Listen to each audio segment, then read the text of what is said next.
Hello दोस्तों, स्वागत है आपका हमारे यूट्यूब चैनल में। हम लोग जो है यूपी पीसीएस के कुछ पीवाईक्यूज कर रहे थे ज्योग्राफी के। उसमें जो है हमारा जो है अगला टॉपिक शुरू होता है वन और मृदा का। तो इसमें जो है इन सारे क्वेश्चंस को हम लोग जो है देखते हैं। ये हमारे लिए आने वाले जो भी हमारे एग्ज़ाम है ज्योग्राफी से रिलेटेड, उसके सब के लिए काफ़ी इंपॉर्टेंट होंगे। तो इसको देखिए, इसमें पहला टॉपिक है हमारा वन से रिलेटेड। तो क्वेश्चन है पहला कि निम्न में से कौन सा वृक्ष भूमध्य सागरीय वनों में नहीं पाया जाता है। ए है सागौन, बी है ओक, सी है चेस्टनट और डी है जैतून। तो इसमें ए वाला ऑप्शन सही होगा, सागौन। इसकी व्याख्या जो है देखते हैं। इसमें दिया है कि सागौन का वृक्ष भूमध्य सागरीय वनों में नहीं पाया जाता है, बल्कि उष्णकटिबंधीय वनों में पाया जाता है। ओक, चेस्टनट, ओक हो गया, चेस्टनट, जैतून भूमध्य सागरीय वनों में पाए जाते हैं। भूमध्य सागरीय बायोम वनों का विस्तार दोनों गोलार्धों में महाद्वीपों के पश्चिमी भागों में 30 डिग्री से 40 डिग्री अक्षांशों के मध्य पाया जाता है। इनके कुछ क्षेत्रों में झाड़ियाँ उगती हैं, जिनमें चैपरल जो होता है उसको कैलिफोर्निया में इन्हें चैपरल कहते हैं, ऑस्ट्रेलिया में जो है माली कहते हैं, और दक्षिणी फ्रांस में मैक्वीज कहते हैं।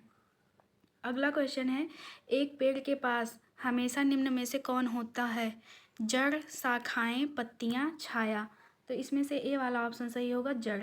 व्याख्या है इसका कि एक पेड़ के पास हमेशा जड़ मौजूद होता है। पौधे को जमीन में स्थित रखने और पोषण प्रदान करने के लिए जड़ का होना अनिवार्य रूप से जरूरी है। जड़ के अभाव में पौधों की मृत्यु हो जाएगी। अगला क्वेश्चन है, एक तरफ दिया है प्राकृतिक वनस्पति और दूसरी तरफ उनका क्षेत्र दिया है, इनको जो है मिलाना है।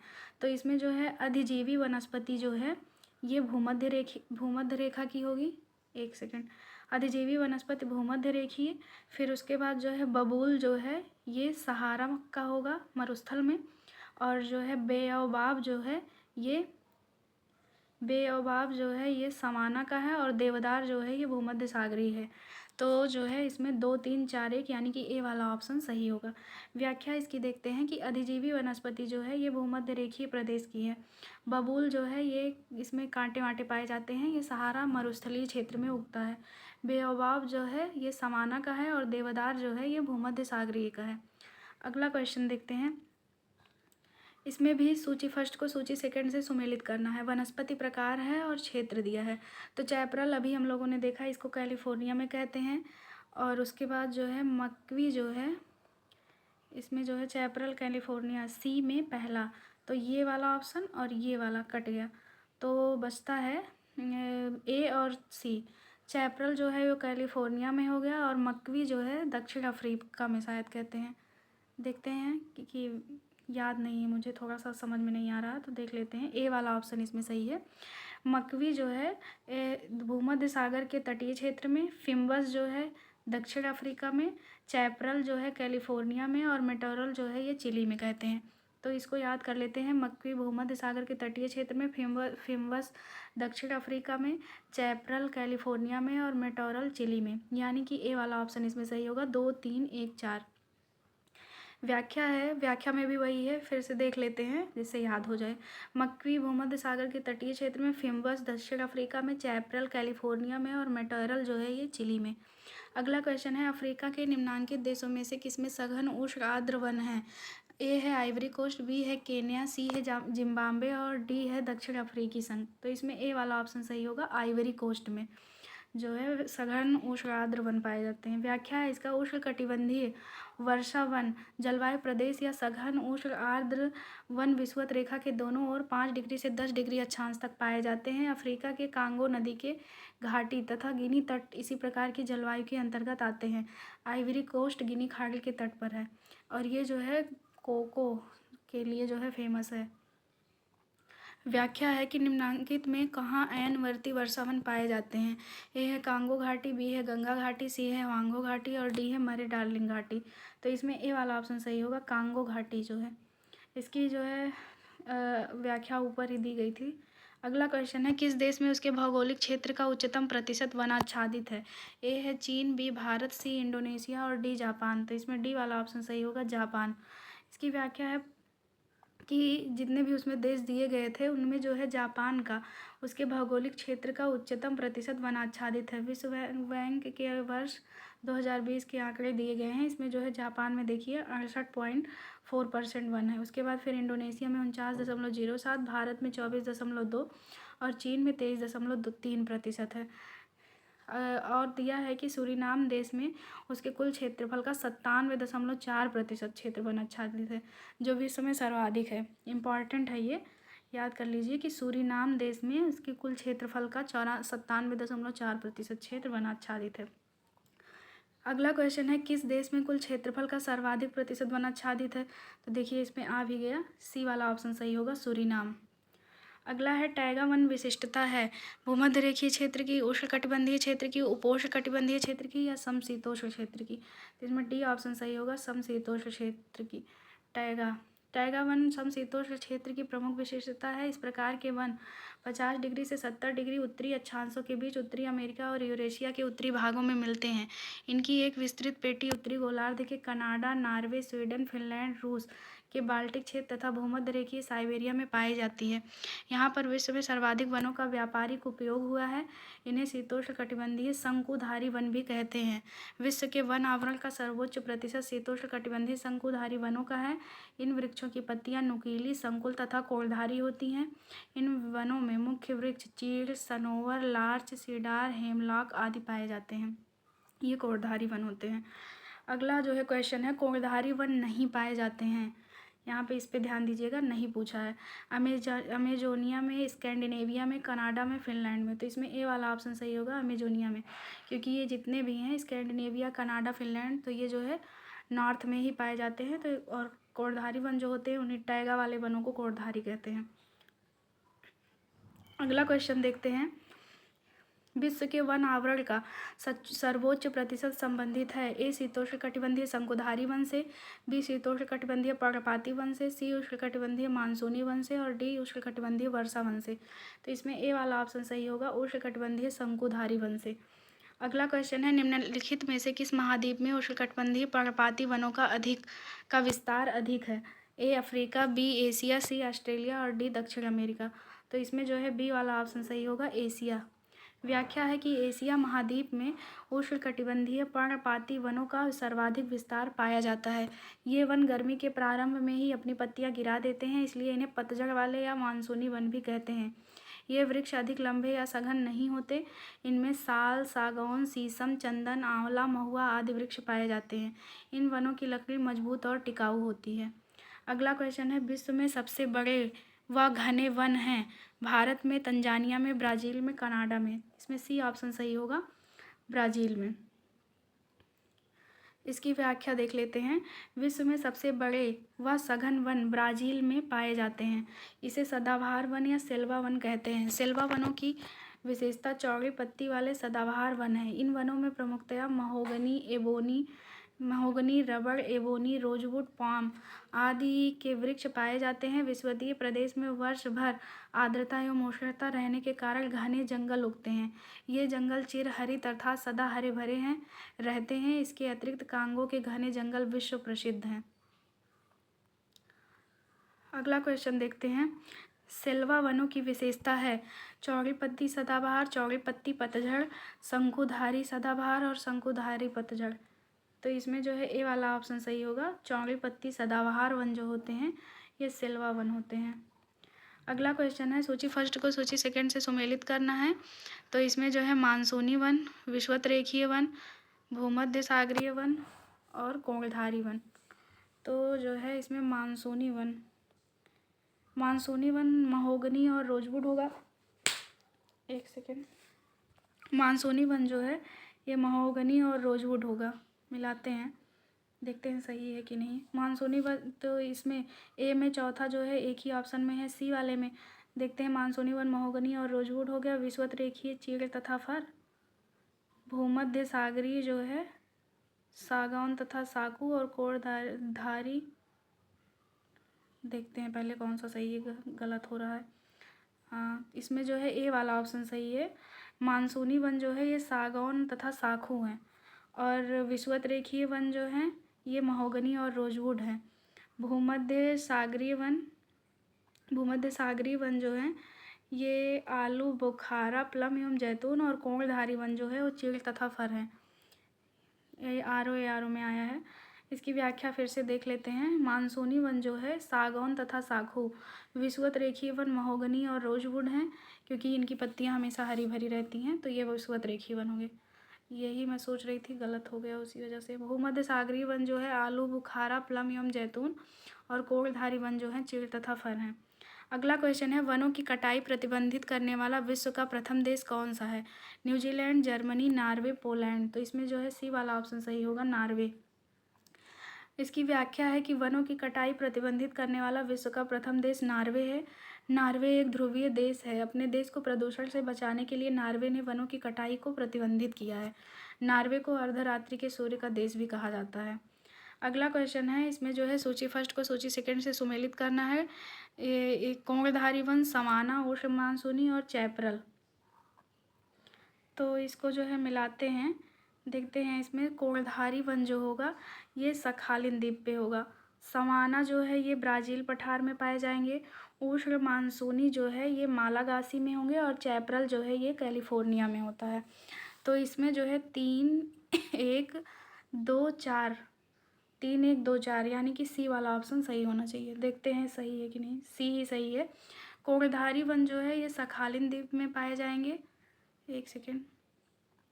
कोणधारी वन सखालिन द्वीप में, समाना जो है ये ब्राज़ील पठार पे, और उष्ण मानसूनी जो है ये मालागासी में, और चैपरल जो है ये कैलिफोर्निया में पाए जाएंगे। अगला क्वेश्चन है, इसमें भी जो है इनको आपस में मिलाना है। वनस्पतियां हैं और उनके क्षेत्र दिए गए हैं, तो इनको जो है मिलाते हैं। चैपरल जो है तो ये तो कैलिफोर्निया में हम लोग अभी ऊपर देखे थे, तो कैलिफोर्निया उत्तरी अमेरिका में पाया जाएगा, तो इसमें पहला होगा। मकवी जो है ये भी ऊपर अभी हम लोग देखे थे, तो ये दक्षिणी यूरोप में हो जाएगा। फिनवास जो है ये दक्षिण अफ्रीका में हो जाएगा। माले स्क्रब्स ऑस्ट्रेलिया में, या मैलीग्लुम भी इसे कहते हैं। 1, 2, 3, 4 इसका सही होना चाहिए। देखते हैं कौन सा सही है इसमें ए वाला ऑप्शन सही है, 1, 2, 3, 4। इधर नीचे व्याख्या में भी देख लेते हैं। चैपरल जो है ये उत्तरी अमेरिका, मकवी दक्षिणी यूरोप, फिनवास दक्षिण अफ्रीका, माले स्क्रब्स या मैलीगुल्म जो है ये ऑस्ट्रेलिया। अगला क्वेश्चन देखते हैं, निम्न में किसकी औसत शुद्ध प्राथमिक उत्पादकता सबसे कम है? ए है शीतोष्ण कटिबंधीय वन, बी है उष्ण कटिबंधीय वन, सी है शीतोष्ण कटिबंधीय घास प्रदेश, और डी है उष्ण कटिबंधीय सवाना। तो इसमें सी वाला ऑप्शन सही होगा, शीतोष्ण कटिबंधीय घास प्रदेश। इनकी औसत शुद्ध प्राथमिक उत्पादकता सबसे कम है। व्याख्या है, शीतोष्ण कटिबंधीय घास प्रदेश की औसत शुद्ध प्राथमिक उत्पादकता सबसे कम होती है, जबकि उष्ण कटिबंधीय वर्षा वनों की सबसे अधिक प्राथमिक उत्पादकता पाई जाती है। जिस दर पर पारिस्थितिकी तंत्र जैव तंत्र ऊर्जा का संग्रह करता है उसे शुद्ध प्राथमिक उत्पादकता कहते हैं। हालांकि इसमें श्वसन क्रिया में उपयोग की गई ऊर्जा को शामिल नहीं किया जाता है। अगला क्वेश्चन है, भूमध्य रेखा के निकट किस तरह के वन पाए जाते हैं? पतझड़ी, शंकुधारी, घास स्थल या उष्ण कटिबंधीय वन। तो इसमें डी वाला ऑप्शन सही होगा, उष्ण कटिबंधीय वन पाए जाते हैं। इसकी व्याख्या है कि भूमध्य रेखा के निकट उष्ण कटिबंधीय प्रकार के वन पाए जाते हैं। इन्हें उष्ण कटिबंधीय वर्षा वन कहते हैं। इन वनों में जैव विविधता सर्वाधिक होती है। अब यहाँ से अगला टॉपिक हमारा आ जाता है, निम्नलिखित में से कौन एक मृदा निर्माण का निष्क्रिय कारक नहीं है? इस पर ध्यान दीजिएगा, इसमें नहीं पूछा है, इसमें नहीं पूछ रहा है। तो ए है जलवायु, बी है स्थल स्वरूप, सी है पैतृक पदार्थ, और डी है समय।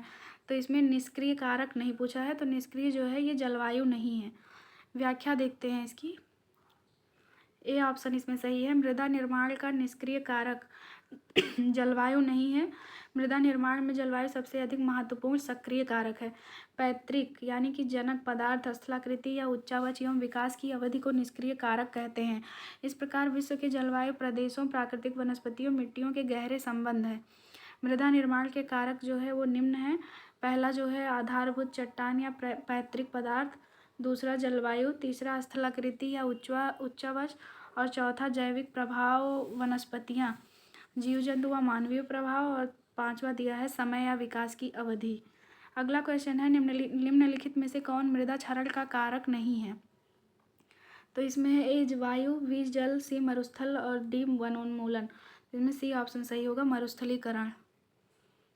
व्याख्या है कि वायु, जल तथा वनोन्मूलन ये तीनों मृदा क्षरण के कारक हैं, जबकि मरुस्थलीकरण मृदा क्षरण का कारक नहीं है। मरुस्थलीकरण विविध जलवायु और मानवीय गतिविधियों द्वारा होने वाला मृदा क्षरण है। 17 जून को विश्व मरुस्थलीकरण और सूखा रोकथाम दिवस मनाया जाता है। मरुस्थलीकरण से निपटने के लिए संयुक्त राष्ट्र मरुस्थलीकरण रोकथाम अभिसमय UNCCD पर 1994 में सहमति बनी थी। अगला क्वेश्चन है, निम्नांकित में कौन सा मृदा प्रकार टैगा में निर्मित होता है? पॉटजॉल, लैटोजॉल, चेस्टनट, चरनोजम। तो इसमें जो है ए वाला ऑप्शन सही होगा, पॉटजॉल। टैगा में पॉटजॉल पाए जाते हैं, पॉटजॉल मृदा पाई जाती है। इसकी व्याख्या देखते हैं। पॉटजॉल मृदा टैगा प्रदेशों में निर्मित होती है। यह राख स्लेटी रंग की होती है जो कोड़धारी उच्च अक्षांशीय प्रदेशों में पाई जाती है। यह मिट्टी अम्लीय अनुपजाऊ होती है जो कृषि के लिए अधिक उपयोगी नहीं होती है, लेकिन खाद तथा उर्वरक के प्रयोग तथा फसलों के सस्यावर्तन से यह मिट्टी उपजाऊ बन गई है। डेयरी उद्योग तथा मिश्रित कृषि के लिए यह मिट्टी विशेष रूप से उपयुक्त है। इसमें जैव पदार्थ तथा कैल्शियम आदि तत्वों का अभाव होता है। अगला क्वेश्चन है, शंकुधारी वनों में किस प्रकार की मिट्टी पाई जाती है? ए चेस्टनट, बी पॉटजॉल, सी चरनोजम और डी रेगुर। तो इसमें बी ऑप्शन सही होगा, पॉटजॉल। पॉटजॉल टैगा वनों में पाई जाती है। अगला क्वेश्चन है, देखते हैं। एंटीसोल है जलोढ़ मिट्टी, काली कपास की मिट्टी, लैटेराइट मिट्टी और लाल मिट्टी। इसमें ए ऑप्शन सही होगा, एंटीसोल जो होती है वो जलोढ़ मिट्टी होती है। इसकी व्याख्या है कि नव विकसित मिट्टी जो बिना किसी प्राकृतिक संस्तरण वाली मृदा है उसे एंटीसोल कहा जाता है। इस प्रकार के लक्षण भारत में जलोढ़ मिट्टी में पाए जाते हैं। ये मृदाएं विभिन्न प्रकार के जलवायु प्रदेश में पाई जाती हैं। अगला क्वेश्चन देखते हैं। मृदा क्षरण बड़ी समस्या है। ए है उष्णकटिबंधीय वर्षा वन प्रदेशों में, बी अफ्रीकी सवाना में, सी भूमध्य सागरीय प्रदेश में और डी ऑस्ट्रेलियाई डाउन्स में। तो इसमें ए ऑप्शन सही होगा, उष्णकटिबंधीय वर्षा वन प्रदेश में।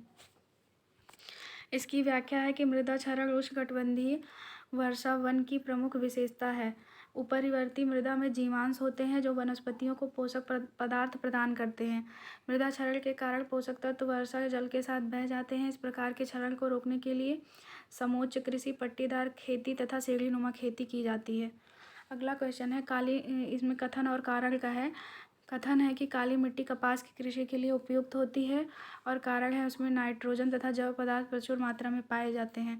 तो इसमें ए वाला तो सही है लेकिन आर गलत है। इसका जो है सी ऑप्शन सही होगा, ए सही है लेकिन आर गलत है। व्याख्या है कि काली मिट्टी को रेगुर या कपासी मिट्टी भी कहा जाता है। इसका काला रंग टिटैनिफेरस मैग्नेटाइट के कारण होता है। अंतर्राष्ट्रीय रूप से इसे उष्णकटिबंधीय चरनोजम कहा जाता है।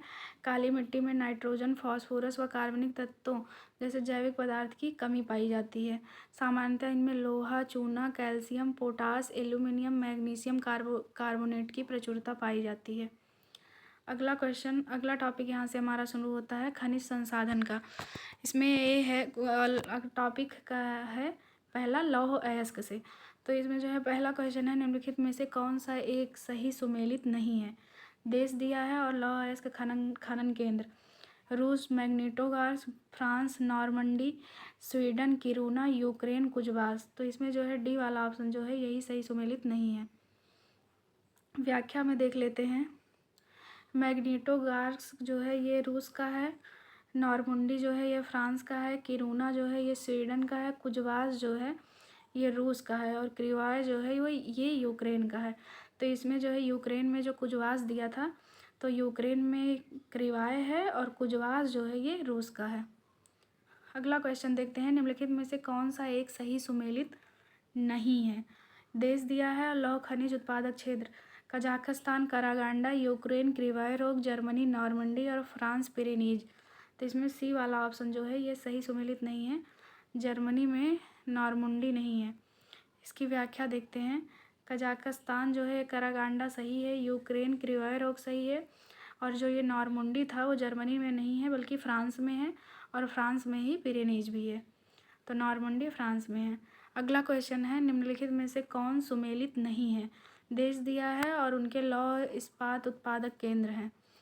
तो इसको जो है इसकी व्याख्या देखते हैं क्या दिया है। इसमें जो है बी वाला ऑप्शन जो था उसमें जो है सही नहीं था, ग्लेविट्ज जर्मनी में ना कि पोलैंड में।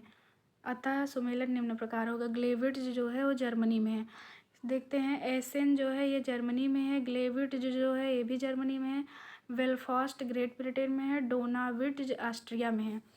एसेन जर्मनी में, ग्लेविट्ज भी जर्मनी में, बेलफास्ट ग्रेट ब्रिटेन में और डोनाविट्ज ऑस्ट्रिया में है। अगला क्वेश्चन है, उत्तरी अमेरिका का सुपीरियर झील का क्षेत्र प्रसिद्ध है।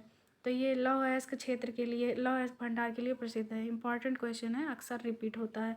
संयुक्त राज्य अमेरिका में जो सुपीरियर झील का क्षेत्र है वह प्रमुख लौह अयस्क क्षेत्र के रूप में विख्यात है। यहाँ मेसाबी तथा बर्मेलियन प्रमुख लौह खदानें हैं, मेसाबी और बर्मेलियन।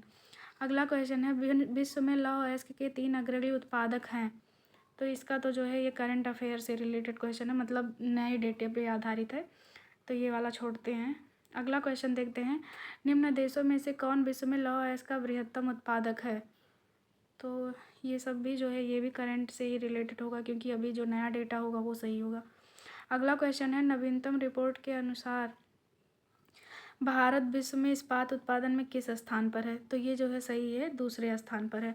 नवीनतम रिपोर्ट के अनुसार विश्व में इस्पात उत्पादन में चीन प्रथम और भारत द्वितीय व जापान तृतीय स्थान पर है। अगला क्वेश्चन है, ये सब वही करंट के ही टाइप का, किस देश में बाजार आधारित लौह एवं इस्पात के कारखाने पाए जाते हैं। ए है चीन, बी भारत, सी जापान और डी यूनाइटेड किंगडम। तो इसमें सी वाला ऑप्शन सही होगा, जापान। व्याख्या है कि जापान में लौह एवं इस्पात के बाजार आधारित कारखाने पाए जाते हैं। जापान में अन्य देशों की अपेक्षा लोहा कम मात्रा में पाया जाता है, इसीलिए जापान इसे अन्य देशों से आयात करता है। अगला क्वेश्चन है, मिलाना है लौह अयस्क क्षेत्र और उनके उत्पादक देश। तो इसमें जो है लॉरेन जो है ये लॉरेन फ्रांस का है और मिडलैंड यूके का है। किरूना जो है अभी हम लोगों ने ऊपर देखा था स्वीडन का है और कोस्ताने जो है ये कजाकिस्तान का है। तो 4 3 1 2 सी वाला ऑप्शन इसका सही होगा। Lorraine France, Midland UK, Kiruna Sweden और कोस्ताने कजाकिस्तान। अगला क्वेश्चन है, सूची फर्स्ट को सूची सेकंड से सुमेलित कीजिए। लौह इस्पात केंद्र और देश, क्लीवलैंड, एसेन, हैमिल्टन, तुला। तो इसको जो है इसमें बी वाला ऑप्शन इसमें सही है। 3 4 1 2 यानी कि क्लीवलैंड जो होगा ये संयुक्त राज्य अमेरिका का है। एक सेकेंड, क्लीवलैंड जो है ये संयुक्त राज्य अमेरिका का है। एसेन जो है ये जर्मनी का है। हैमिल्टन जो है ये कनाडा का है। अरे सॉरी, हाँ सही तो था, हैमिल्टन कनाडा का हो गया। क्लीवलैंड जो है ये संयुक्त राज्य अमेरिका का, एसेन जर्मनी का और तुला जो है ये रूस का। 3 4 1 2 यानी कि बी ऑप्शन सही होगा। अगला क्वेश्चन देखते हैं, वही व्याख्या में भी दिया है कि क्लीवलैंड जो है ये संयुक्त राज्य अमेरिका, एसेन जर्मनी, हैमिल्टन कनाडा, तुला रूस। ये मैं आप लोगों को बार बार इसलिए करा रही हूँ कि जिससे एकदम अच्छे से याद हो जाए, भूले नहीं। निम्न में से कौन लौह अयस्क खदान जो है वो सुपीरियर झील प्रदेश में नहीं है। ए है गोजेबिक, बी है क्रीवाय रोग, सी है मेसाबी और डी है वर्मेलियन। तो क्रीवाय रोग नहीं है, क्योंकि ये जो है क्रीवाय रोग जो था ये यूक्रेन में था। गोजेबिक, मेसाबी रेंज तथा वर्मेलियन सुपीरियर झील प्रदेश के लौह अयस्क क्षेत्र हैं और क्रीवाय रोग जो है ये यूक्रेन में स्थित है। कितनी बार ये आ चुका है, अभी ऊपर भी हम लोगों ने देखा था। क्रीवाय रोग का प्रसिद्ध लौह अयस्क क्षेत्र स्थित है, देखिए फिर आ गया, यूक्रेन में। अगला है, निम्नलिखित में से कौन नगर जापान का पिट्सबर्ग कहा जाता है। तो ये जो है युवाता होगा। कोबे, टोक्यो, ओसाका, युवाता में युवाता को जापान का पिट्सबर्ग कहते हैं। युवाता जापान का प्रसिद्ध लौह इस्पात केंद्र है, इसी कारण युवाता को जापान का पिट्सबर्ग कहा जाता है। और ओसाका जो है ये जापान का सूती वस्त्र केंद्र है। ओसाका को जापान का मैनचेस्टर कहते हैं, इम्पॉर्टेंट है ये भी। और जापान को सूर्योदय का देश कहा जाता है, जापान को डेट्रॉयट नागोया भी कहा जाता है। ओके दोस्तों, आज के लिए इतना ही, क्योंकि अब हम लोग आगे के क्वेश्चन नेक्स्ट वीडियो में देखेंगे, नहीं तो वीडियो काफ़ी लंबा हो जाएगा तो बोरिंग भी लगेगा। इसलिए इतने क्वेश्चन काफ़ी हैं। और आप लोगों को जो है अगर हमारा ये इनिशिएटिव अच्छा लग रहा हो तो प्लीज़ हमारे चैनल को लाइक, सब्सक्राइब और शेयर कीजिए। Thank you.